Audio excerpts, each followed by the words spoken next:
From the headquarters of Telesur English in Quito, Ecuador, I'm Camila Escalante, and this is From the South.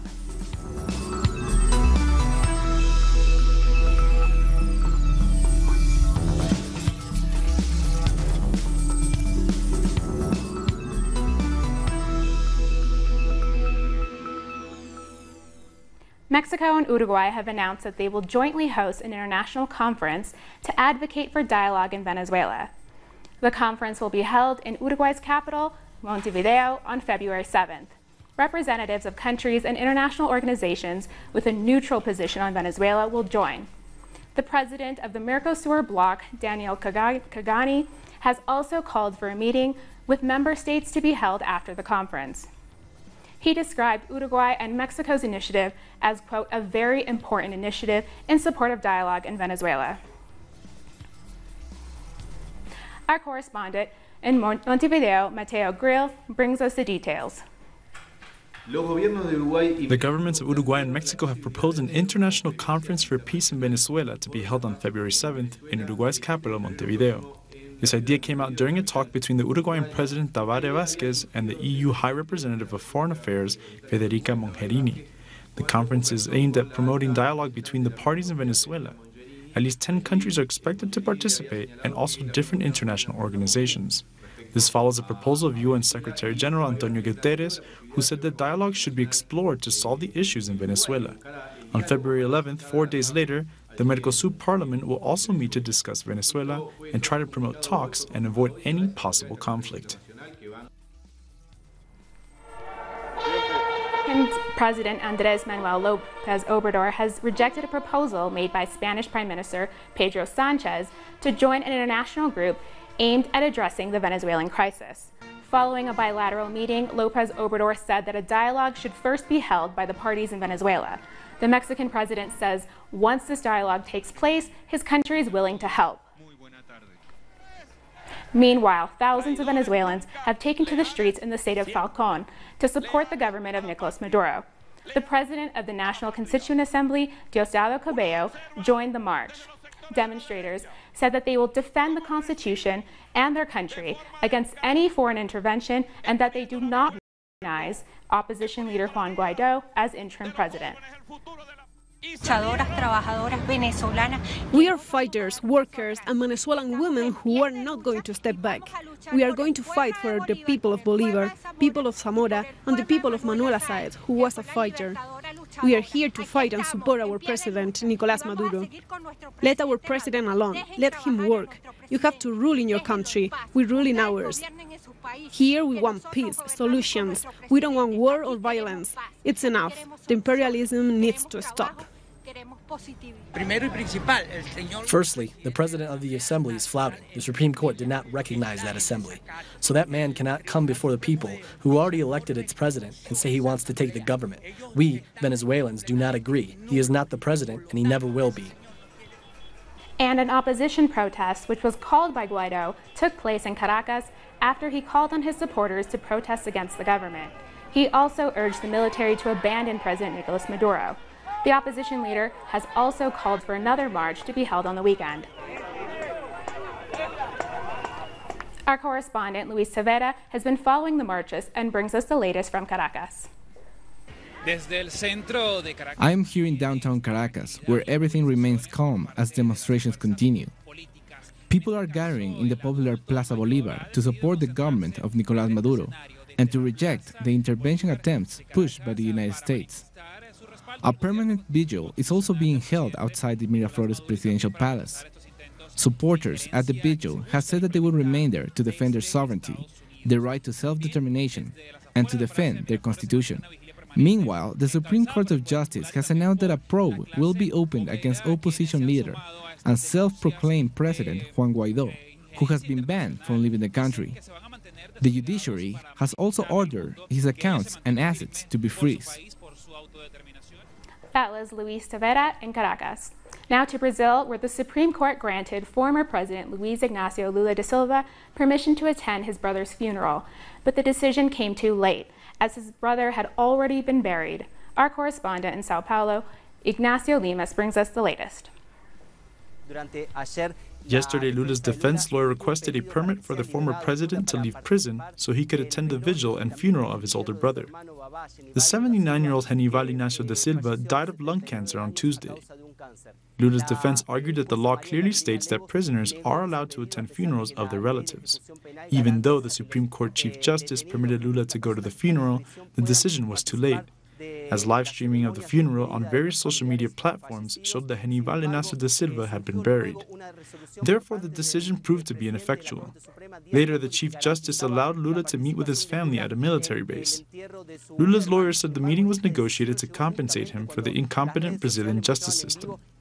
Left-wing parties, social movements, and human rights organizations once again highlighted the political motives of Lula da Silva's imprisonment. They condemned that he wasn't able to bid farewell to his brother.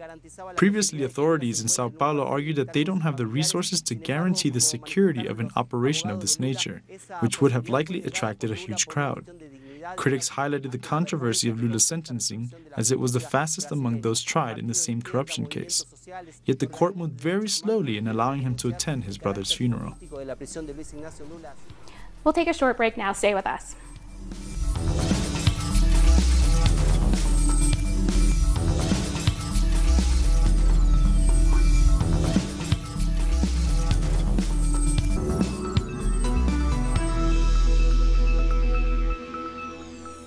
Welcome back.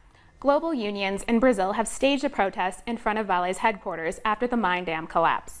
Demonstrators say that corporate greed was at the heart of the disaster that killed at least 84 people, with almost 300 still missing. According to the union's 2017 environmental report, had unearthed flaws in the dam which put it at risk of collapse. It's a report, they say, that was ignored by the company. The company knew that this very tailing dam that we're speaking it, the one that broke up, there were leakages and there were problems in the inspections, and the company was aware of it since 2017 and didn't take any action. Waste and sludge from the mine disaster that spilled into the Paraopeba River has caused the waterway to turn a reddish-brown color. While the toxicity of the mineral-laced sludge is not yet known, an indigenous community downstream has said that the fish, which the community relies on for its livelihood, are dying. The indiscriminate spraying of toxic chemicals on crops may be putting health at risk for hundreds of people living near farms in Argentina. The government is being blamed for what some are calling a public health crisis. The governor of Buenos Aires, in tandem with the Agricultural Ministry, has allowed the unrestricted use of toxic agrochemicals in both rural and urban communities. When Agriculture Minister Leonardo Sarquí signed Resolution 246, he gave the green light for toxic agrochemicals to be used in communities near farms. That means schools, households, as well as nearby rivers will be impacted. This proves who the ruling party is working for. Leonardo Sarquí used to be a Monsanto executive. This new regulation paves the way for looser laws related to the use of agrochemicals. People are already aware of the negative effects they have on the environment and on health. This is a cause for serious concern. The people aren't taking it lightly. The National Service for Sanitation and Agro-Food Quality, SENASA, is a state body responsible for ensuring the quality of products that we consume. The organization's most recent report points out that products being sold have been contaminated by fumigation. More than 80% of the products have residues of toxins that are not allowed to be used on fruit and vegetables. So what we need is a much more restrictive law. Monsanto Bayer handles around $100 billion in seeds globally, and together with other companies manages genetically modified products. The Argentinian government is allowing these firms to get rich by risking citizens' health. The high toxicity provoked by agrochemicals has a direct effect on human beings, an immediate effect. The chronic toxicity also has effects in the long term, particularly related to cancer. Experts are warning that food sovereignty is being affected by these practices and that fumigation aimed at increasing the production of soy, corn, and other crops is poisoning and boosting cases of cancer and other related diseases. 2 more social leaders have been killed in Colombia, bringing the number of murdered leaders this year to 16. Our correspondent in Colombia, Paula Fernandez, has the details. The murders of social leaders will not stop in Colombia. On Tuesday, we learned about 2 more social leaders being killed in the Valle de Cauca department, one of the most violent areas in the country. Dilio Corpus Gueito and José Jair Orozco were the victims. Social movements said the reports on the situation are not being listened to, and the Social Leaders National Security Council has met to discuss more actions. The Colombian president has also said government will announce new measures to protect social leaders. On the other hand, human rights organizations have said there is a lack of public policy and commitment from government. That was Paulo Fernandez in Colombia. Ecuador may accept financing from the International Monetary Fund to balance its budget. Economists warn that austerity measures could do more harm than good. But what effect will the IMF measures have on everyday citizens? Denise Herrera brings us more in this report. Ecuador's finance minister, Richard Martinez, was part of a delegation headed by President Moreno, who recently attended the World Economic Forum in Davos, which ended on January 25th. He says during that event, prospects for Ecuador's economic outlook were discussed with representatives from multilateral financial institutions. The meetings with these organizations were productive. We met with the president of the Inter-American Development Bank and with the directors of the International Monetary Fund. In both instances, we proposed technical cooperation. In the case of the IDB, we review financing for this year and for the future. Government will ensure that the country does stand to the benefit from these multilateral lending agencies. The finance minister has also revealed that recent talks between Ecuador's president and the IMF managing director were also fruitful. That meeting also took place within the framework of the World Economic Forum in Davos. The finance minister was part of that delegation. Minister Martinez says that it was during those discussions with the Washington-based institution that Ecuador's government opened its doors to the IMF as the country seeks to reduce the fiscal deficit and the international debt. Over the next few months, it is expected that the IMF, as part of its work agenda, will facilitate productive cooperation between the Ecuadorian authorities and the fund's technical staff. Although Minister Martinez says Ecuador is seeking to generate different sources of financing, the minister will not say which financial institutions the government is looking to. Economists, while any deal struck with the IMF will offer Ecuador new financing alternatives, they warn citizens to brace for many challenges ahead. A program of this nature will bring worsening recession through economic contraction. This means there will be hard-hitting structural adjustment measures. What the Ecuadorian people must do is demand transparency from the government and call on the government to state clearly the pros and cons of any deal with the IMF and its impact on the people. Minister Martinez boasted that the IMF applauded Ecuador's recent reduction of its fiscal deficit. It was lowered from 6% GDP at the start of the 2018 to 3.3% of GDP by the end of the year.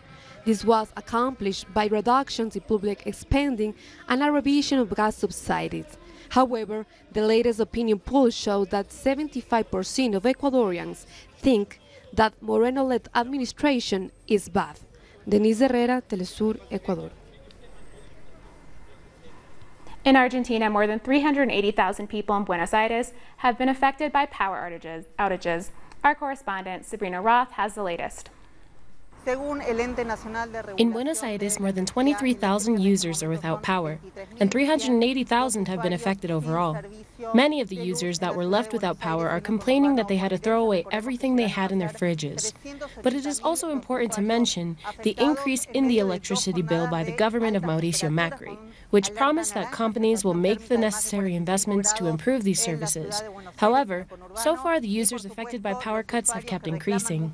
So, people are paying more for electricity, but are being affected more and more by power cuts without any explanation.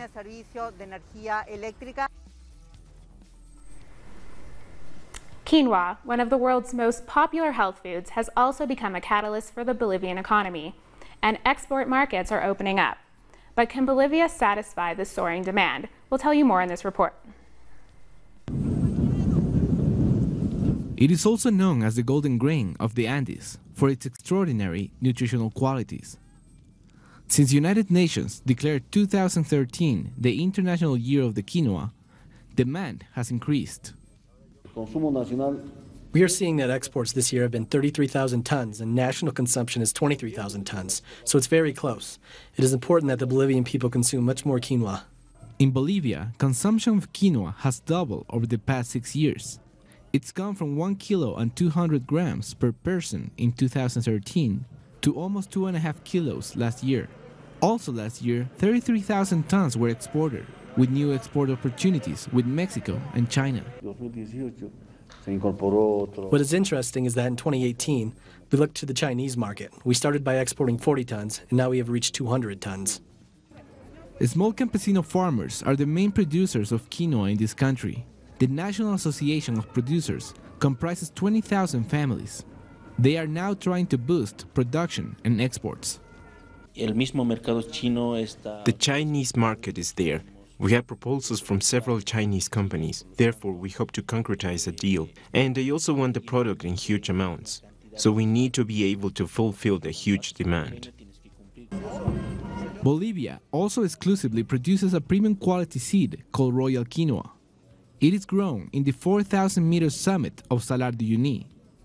It is the only grain that provides all the essential amino acids for the human body and minerals like potassium, calcium, phosphorus, and iron. We'll take a short break now. Stay with us.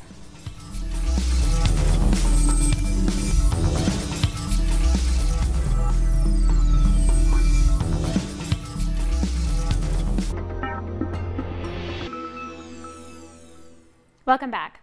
Israel's security forces have killed a 16-year-old Palestinian teenager at a checkpoint after accusing her of trying to stab them. Our correspondent, Nayara Tardo, brings us the story. Israeli soldiers have killed a Palestinian woman, saying she tried to stab them. The Ministry of Health in Palestine confirmed the murder and said she died after being shot several times. This occurred in the checkpoint that divides Jerusalem and the West Bank, one of Palestine's occupied territories, and where these violent cases are most reported. It's important to remember that during the 1967 war, Israel occupied all of Jerusalem and the West Bank, and since then, cases of Israeli repression against Palestinians haven't stopped. The UN High Commission for Human Rights has said it is worried for the increase of violence between Israeli forces and Palestinians. For children living in conflict zones, schools and playgrounds can become battlefields. Many are separated from their families and are physically abused, exploited, abducted, and drafted into military groups. Come along with us as we take an inside look at these harsh realities of war in this report.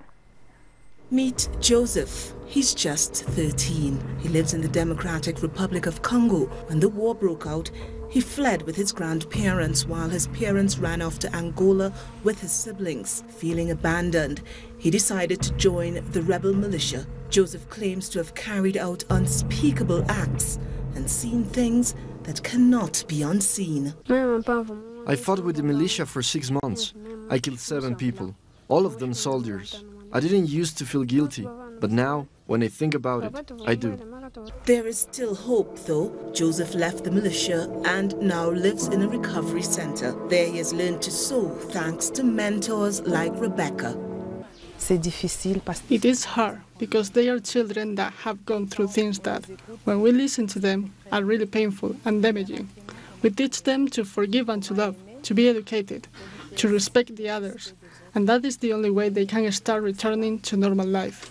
Thousands of kilometers away from Congo in Yemen, the conflict between the Saudi-backed government and Houthi rebels have provoked the worst humanitarian crisis in the world, according to the United Nations. 12 million Yemenis, among them 2 million children, will need food aid in 2019. Little Malak only hopes that things are back to what they used to be before. I would like that my country returns to what it used to be. I would like to be back home, at school, with my friends and my siblings. Joseph and Malak's real-life stories are the type of narratives that UNICEF wants to bring an end to. This UN agency has presented its annual report and has asked for almost $4 billion to support 41 million children, much like Joseph and Malak, affected by humanitarian crises in 59 countries across the world. They lose many things. They lose their childhood. They are lost generations because they cannot access education. They lose their families. They go through terrible experiences. Vaccinations, education, and hygienic living conditions are basic needs many children in conflict zones do not have access to. Many projects need urgent funding, and UNICEF is asking for help. But the best solution is an end to these conflicts and wars orchestrated by adults who continue to steal the childhood of millions of minors undergoing similar upheavals in the war zones of today. Dozens of migrants are feared dead after 2 boats capsized off the East African nation of Djibouti. According to reports, search teams have so far found more than 40 bodies, and search efforts to find the rest of the migrants are underway. A survivor said one of the boats had more than 130 people on board. Every year, thousands of migrants from East Africa set off from Djibouti to cross the Red Sea for the Arabian Peninsula with hopes of finding work in rich Gulf countries. January 30th marks the 47th anniversary of Bloody Sunday in Derry, Northern Ireland. On this day in 1972, British troops shot and killed 14 peaceful Catholic protesters at a civil rights protest. As the Brexit negotiations continue, concerns are on the rise over the issue of the Irish backstop. It's one of the major subjects of the disagreement in the deal. The outcome of the deal could break the fragile peace in the zone established on the Good Friday agreements 20 years ago. So I don't want to go back to what it was like in the days gone by, and I just couldn't cope with that. And the young people coming up now, I just wouldn't want them to go through the same thing as I had to go through myself. The Bloody Sunday was one of the most tragic events in the Northern Ireland conflict. On Sunday, January 30th, 1972, Catholic residents in the city of Derry were marching for their civil rights. They were traditionally discriminated against for being identified with the pro-Irish cause. British soldiers opened fire against demonstrators, killing 14 of them. Most of the victims were young people, 6 of them underage. Conservationists in South Africa are racing against the clock to rescue hundreds of flamingo chicks that are at risk of dying from dehydration. 2,000 baby flamingos have been rescued so far at the dam outside of the town of Kimberley. The dam is one of the most important breeding sites for the flamingo species in southern Africa, but the recent drought has led to many of the chicks being abandoned by their parents. I think most of the birds that arrived were dehydrated, so they're very, very small. So obviously in the wild, the parents will feed them very regularly, probably every 2 hours or so they would get food, water through their parents, whereas if they get transported in boxes, put on the plane, driven here, so obviously more than 2 hours had passed without being able to feed and supply the chicks. So they were in very bad condition when they arrived. We've come to the end of this news brief. These and many other stories can be found on our website at tellusarenglish.net. And join us on social media, Facebook, Twitter, and Instagram. For Tell Us Our English, I'm Camila Escalante. Thank you for watching.